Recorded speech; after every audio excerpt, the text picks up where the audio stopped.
Set for the start of our first moto. You see Jeff Emig, number 1, number 3, Ezra Lusk right next to him. Number 8 on the far side is Wyndham. And who will get the whole shot? It is Doug Henry, number 19 on the 4-stroke. So Henry, who has come off some terrific performances to take the points lead, is in a battle now with Jeff Emig. There's another surprise. Emig battling with Henry for the lead. And the guy who's right behind Emig in the points race, 8th and 9th, is Larry Ward. Ward's in 3rd right now with Voss in 5th. Great opportunity for Ward to get up in there and prove what he's been capable of this whole series. He just had a lot of bad luck. Joining Jeff Emig there. Some bike problems, some problems of his own, but he's been riding. When everything's going good, he's been riding fantastic, and here he's got a chance to prove what he can do. So we've got Henry, and we've got Jeff Emig in the battle for the lead. Then it's Larry Ward, then it's Voss. In the 6th spot, Team Suzuki's Greg Albertine. Emig to the inside, but Henry, with that smooth 4-stroke throttle, still holding on. Emig is right there, though, starting to pressure.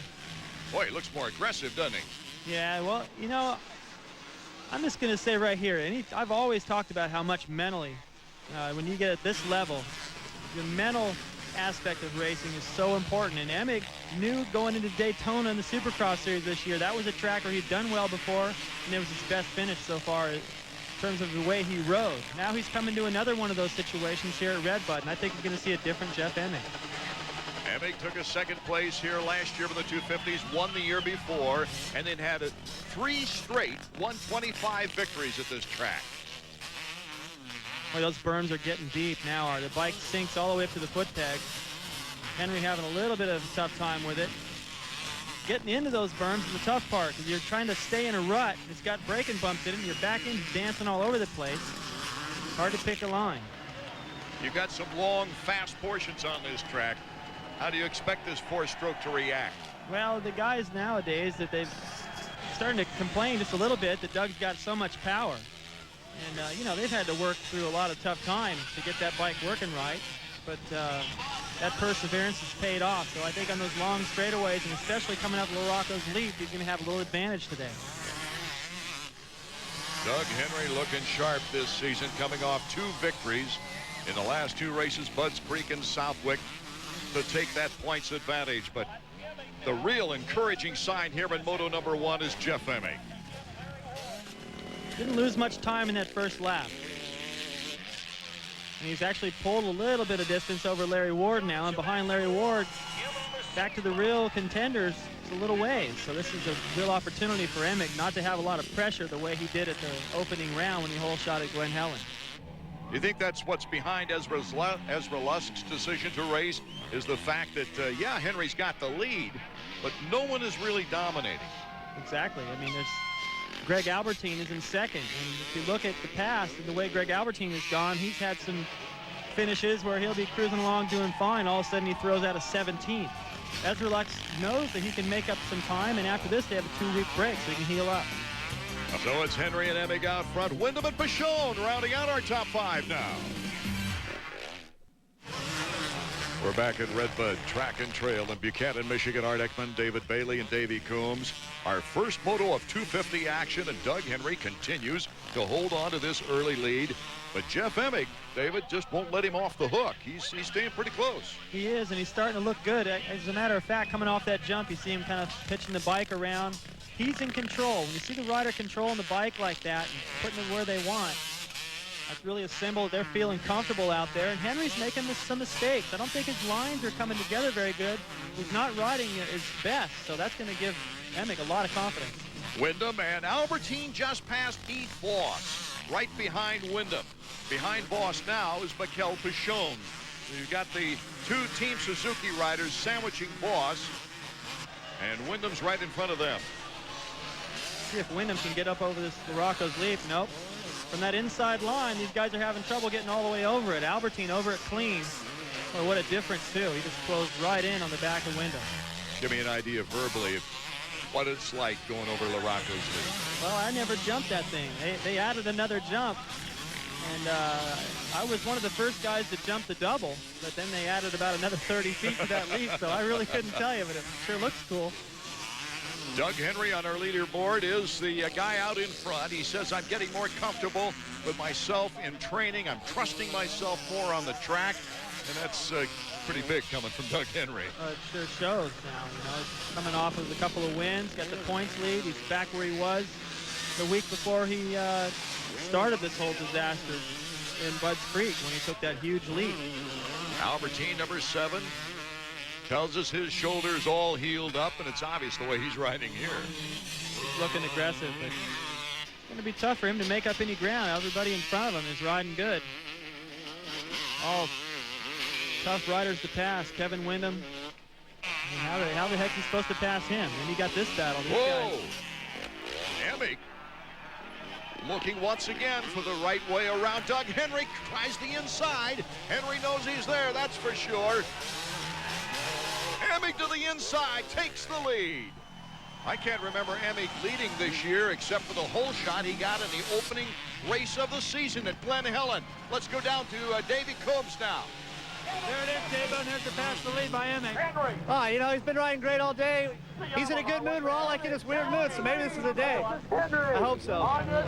Hey, what will this mean for his confidence? Jeff's had a horrible summer, I know. He had that good race at High Point, but it hasn't worked out since then. Yeah, actually the whole season, it hasn't been going that smooth the whole time. I've had my problems, he's had his.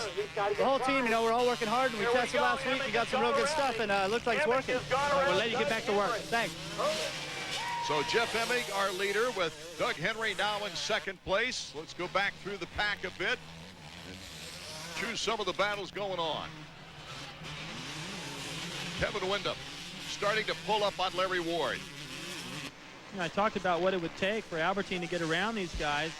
Everyone's their caliber is pretty much the same, but what it comes down to is that focus. That desire, how bad you want to win, the mistakes that you don't make all the way to the end. That's what it really comes down to. If you make some mistakes, the guys are all close enough to take advantage of them. So you have Ward, Windham, and Albertine in a three-way battle. Excuse me while I bump your rubber. Looked like Albertine took a little gamble and thought, well, I'm going to just sneak up the inside here, and then they all ended up in the same line. He may have been better to stay wide. Took a chance on that. Larry Ward's doing everything he can to hold on to third place. Albie's forcing the issue right now, which is forcing Windham to be a little bit more aggressive, and that's putting more pressure on Ward. This is a great battle. See what happens up the leap here.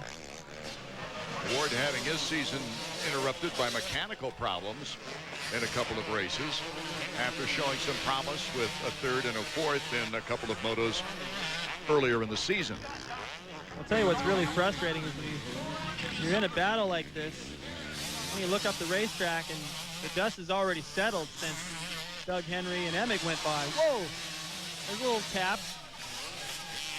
That was nice. Was Albertine saying, I'm sorry? Yeah. I was going to say, well, that was a pretty aggressive move. He's going to irritate Windham a little bit right there. That may come back on him, but he just held up his hand to say, well, got in there a little hot. Didn't know you were going to turn it that sharp, so sorry. I thought we certainly wasn't going to turn left, that's for sure. You don't see that very often. I used to be working my way through lapped riders and know that it was very critical how I got through them. And if the guy got right out of the way, I'd yell at him, thanks. I actually had a guy come up to me one time and thought I was yelling at him. I said, no, I was telling you thank you. He said, well, that's a first.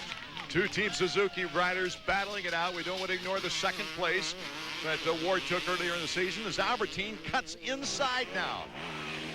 The battle continues. Albertine moving into third.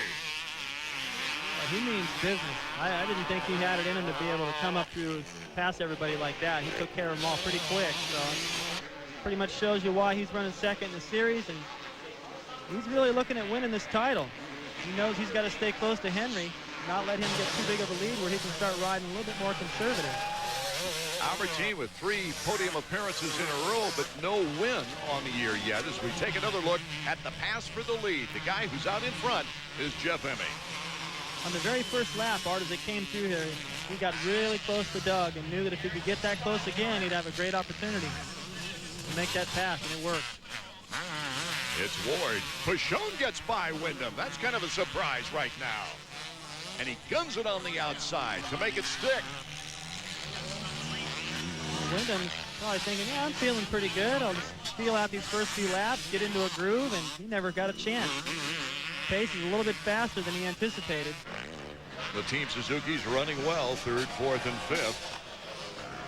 And right now it's a battle for points amongst team members. As Larry Ward tries to hold on Pichon to the outside. Does he have enough power to get around Larry Ward on the outside? Yes, he does. And he has the inside track here. Great move by Pichon. He went wide at the corner of the bottom of that big leap. Leaped the whole thing, and you see that it is a little bit quicker if he can jump all 3 of those jumps up the hill.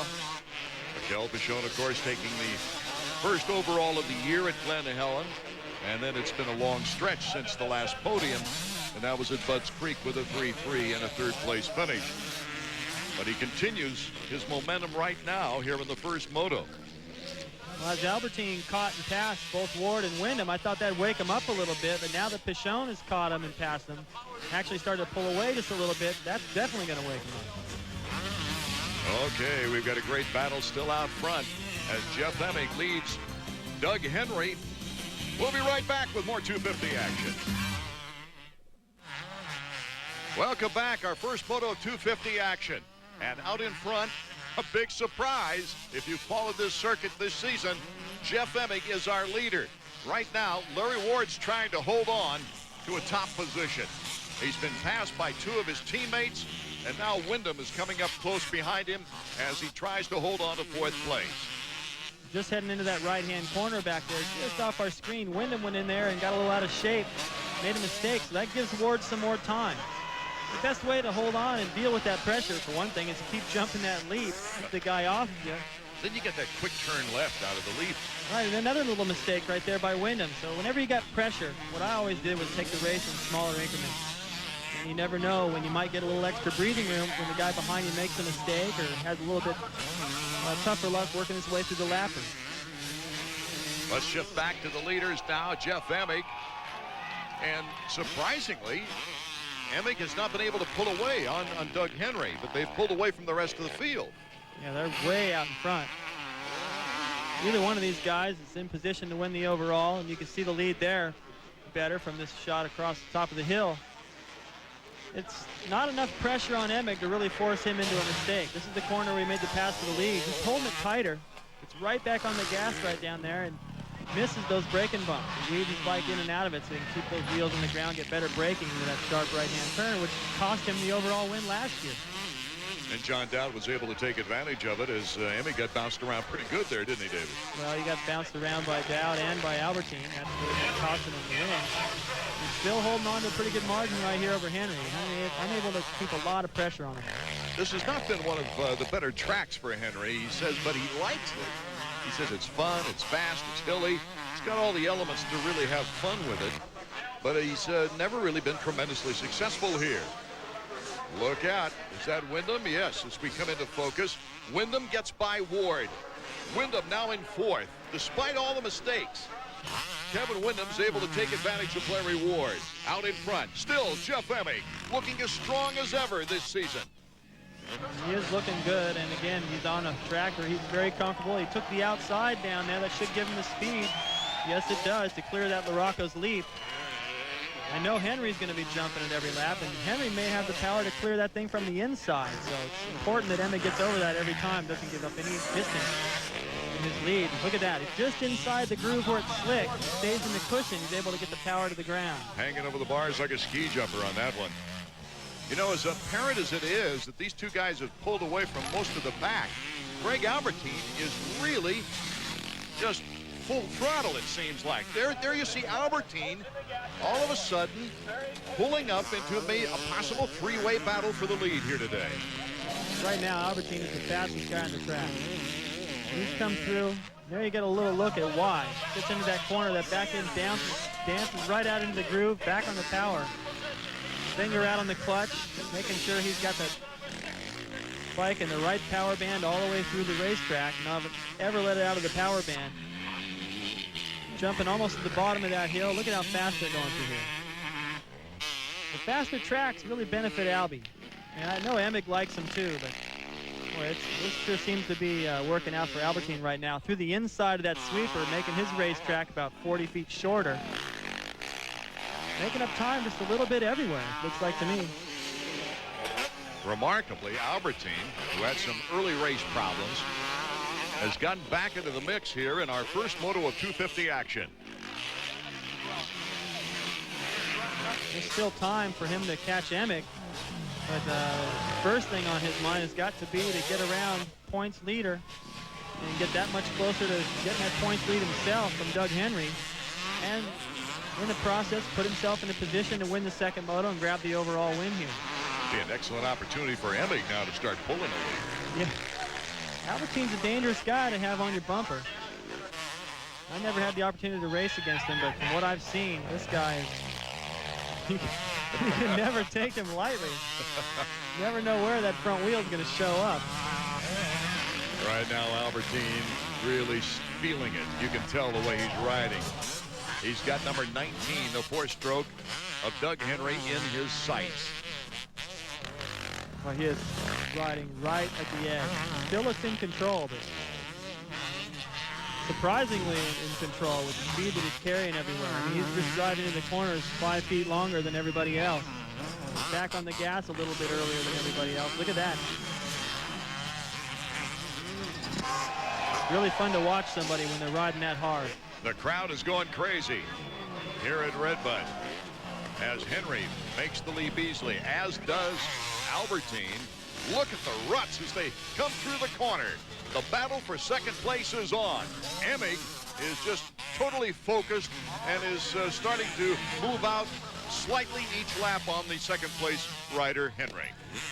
That says a lot for how fast Emig's going to be able to keep these guys at bay, because Albertine, as we've been watching for this half a lap, is riding all out, making a little bit of time on Henry, and neither one of these guys are gaining on Emig. This could come right down to the wire for the battle for second place right now as Albie tries to keep up with that four-stroke power. Into the turns. Albie looks strong in those turns. To the outside. Can't quite do it. You can hear that power of the four-stroke take place. Well, Henry is really threatened for this position now, because the way Albie caught him, he caught him quick. Watch the inside line. Albertine to the inside. Can he hold it? Yes, he just barely got in front of the front wheel. Albertine playing it gutsy all the way. Henry trying to fight back and not lose that second spot. Well, if Henry could have had our view of that at corner of the last lap, he'd have covered it on the inside. So Albertine has moved into second place. We'll be right back with an exciting finish. We are back at Redbud TNT. Jeff Emig hanging on to first place. Not only hanging on, he has really taken advantage of the situation and increased his lead here in the first moto. It's got to feel so good for him to get this win. This only going to take one win for him. It's all it took for me. I had a great season in 84, 85. I couldn't do anything right. Then towards the end of the season, I got a good race under my belt, and that was it. Changed everything. Phil Lawrence having his problems on the Ducati Kawasaki. Gets it restarted and back in the race. We take a look at Ezra Lusk. Ezra currently running in 7th with that plate in his arm, the broken arm. It's miraculous what he's able to accomplish by just focusing on his racing and not worrying about injury. I don't know how you do that with a plate and screws in your arm. And I've ridden with injuries. As a matter of fact, I rode with a fractured wrist here in the first moto once with a bunch of Advil in my system. Ended up 10th and pulled out the second moto. It was too painful. Well, this week's Honda Profile is Ezra's mechanic, Mike Gosler. Serious victory droughts are rare for the sport's winningest factory, but it was a young man out of Georgia, Ezra Lusk, who this season brought to a screeching halt Team Honda's longest winless streak since 1981. He's really, really sensitive with every little thing you do on the bike, so you really got to keep on your toes. Ezra Lusk was the right rider to turn things around, but it took the guy with the right stuff turning the wrenches, Mike Gosler, to complete the team effort. Gosler tuned Steve Lapson's machines to 2 125 national outdoor titles. Changing riders was a big concern for him. It's kind of like changing a job, you know, you're just not sure of how things are going to work out.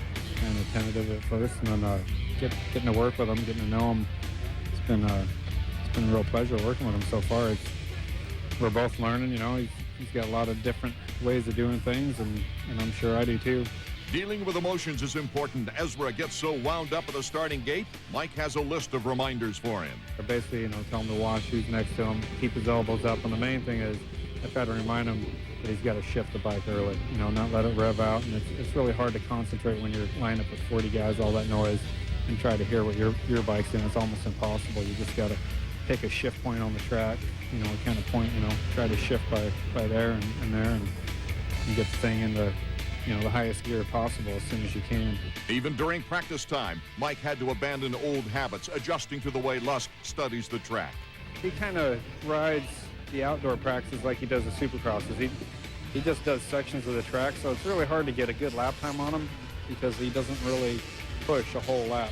He's just always out there looking for sections that he can do, different things he can do, and it's never a complete lap. So I'm getting to the point where it used to bother me that I could never get a good lap time, but he knows what he's doing out there. Despite spending 7 to 8 hours after practice the other day changing almost everything there is to change on a bike, Mike likes the 250s a lot better than the 125s when it comes to between the motos. We'll put new wheels on it, and wash the bike, new air filter, check for any damage on the bike. We pretty much have our wheels done, so it's just a matter of switching wheels over and chain adjustment and check clutch adjustment.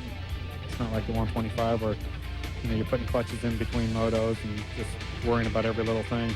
With 4 wins, 10 podiums, and a second-place finish in the Supercross points race, plus a motocross win at Mount Morris in their very first year together, the Mike Gosselaar-Ezra Lusk combination has proved to be a real winner for Team Honda. Back to the action right now as we have a battle for second place going on. Jeff Emig still in first place, but it is Albertine in second with Doug Henry right on his tail. To Henry's credit, he hasn't let Albertine get away with much. No, he's staying close. He stayed as close as he could to Emig for a while. Emig's just having a super day. But now they got some lap riders to deal with, and that'll be interesting. It usually benefits the guy in second. They're not that far away from Emig either. He just went by. Right now, Albertine with the advantage. Well, looks like anything can happen at any time, David. Well, Henry's a fast finisher. He gives it everything all the way to the end, so this isn't over yet. So our points leader in third. The second man in points in second. Wait a minute. Whoa, they're down, and Henry keeps the bike running. Amazing. Well, Henry just thought he had the pass made. He squared that off camber, came in there, and just as Albertine had to just make a little jot out around that inside corner marker, he pulled out just a foot too much to the right in the way. I mean, he had to.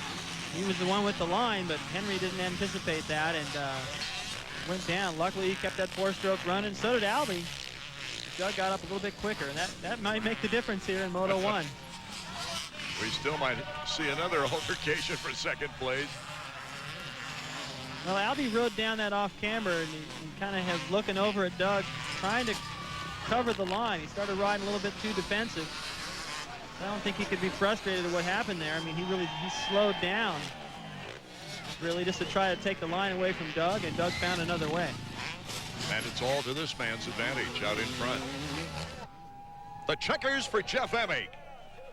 His first moto win of 1998. I think you could say he's back. That's got to feel super.